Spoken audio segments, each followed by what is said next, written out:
Hello, my name is Ariana DeAngelis, and I'm the training manager for the Autism Project. And I'm DJ Chase. I'm a student here at NECC, and I'm also the digital accessibility specialist. I'm also autistic. DJ and I have the honor of being engaged in a very unique and special project. Northern Essex Community College commissioned the Autism Project to assist them in creating training and materials aimed at supporting a neuroinclusive campus. But what does neuroinclusion mean to NECC, and why is it such a priority? Well, I think we need to begin by defining some of the terms around this topic. You're probably familiar with the term neurodiversity, but do you know what that term means? According to the Harvard Health Publishing, neurodiversity describes the idea that people experience and interact with the world around them in many different ways. There is no one right way of thinking, learning, and behaving, and differences are not viewed as deficits. A group of people with many different neurotypes is neurodiverse. The single person with the unique neurology is neurodivergent. Thank you for making that distinction, DJ. A lot of people misuse those terms or use them interchangeably. Classifications that fall within the neurodiversity umbrella include autism, ADD, ADHD, dyspraxia, dyscalculia, dyslexia, and Tourette's. Some individuals and organizations also include acquired neurodiversity and mental health in this classification. According to the World Economic Forum, 10 to 20% of the world's population is neurodivergent. Ariana, when you are out doing your trainings, do you ever hear the question, aren't we all neurodivergent? After all of our brains are different. Yes, I do. I hear that question all the time. The answer is simple, no. Not everyone is neurodivergent, though we're all certainly different and perceive the world in different ways. We are all an integral part of a neurodiverse world. However, the world itself and our society is built to accommodate a certain type of brain, what we call neurotypical or typically developing. Because the type of brain is in the majority, the world is built to accommodate the majority. Let's give an example. Let's imagine that we have a neurotypical student named David sitting next to a neurodivergent student named Amanda. David and Amanda are in the same lecture hall.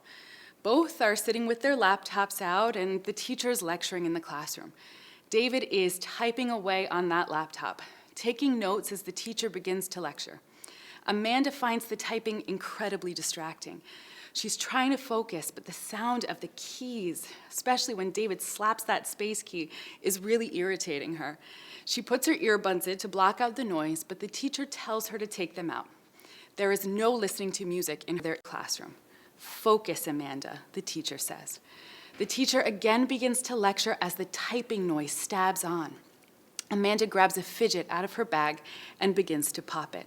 She's anxious now. She's completely lost in the lecture. The lights are too bright, the typing is too loud, and now she can hear the buzzing of the projector and smell the overpowering chemical odor of David's cologne. Amanda notices that David gives her a strange look when she takes the fidget out. Now she's embarrassed, so she puts it down and tries to just type. As her anxiety increases, her ability to process what the teacher is saying gets worse. With each sentence, she falls further behind. I need a break, Amanda thinks. I'll get out of this bright room with all these loud noises, I'll go for a walk, and then I'll come back. I wish the professor would let me record the class. I'm totally off track. Amanda gets up to go for a walk, and the teacher stares at her. At the end of the class, the teacher lectures Amanda. You have to start paying attention. You're in the back, listening to music, playing with toys, and getting up and leaving. No wonder your grades are bad. You don't care. Amanda leaves that class feeling defeated. In this situation, the classroom is built to accommodate a specific neurotype. David is able to stay in the classroom. He can keep up with the teacher's lecture, more or less. He barely perceives the sound of typing, can't hear the projector, enjoys the smell of the cologne, and his neurology allows him to remain regulated for the entire lecture. Imagine, though, if that classroom had a few accommodations to support Amanda's neurology.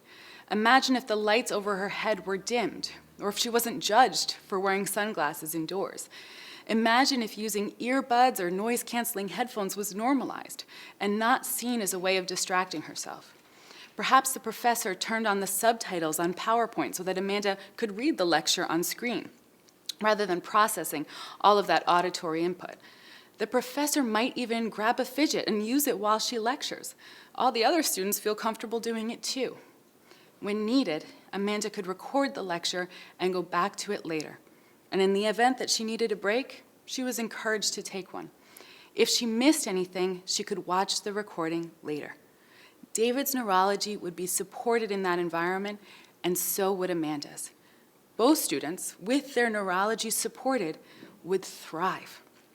Amanda's unique talents, her analytical abilities, which far surpassed David's, her incredible creativity and passion would flourish in this environment. So rather than focusing only on supporting the majority of students, we shift our perspective towards setting up an environment in which all students can thrive. Exactly.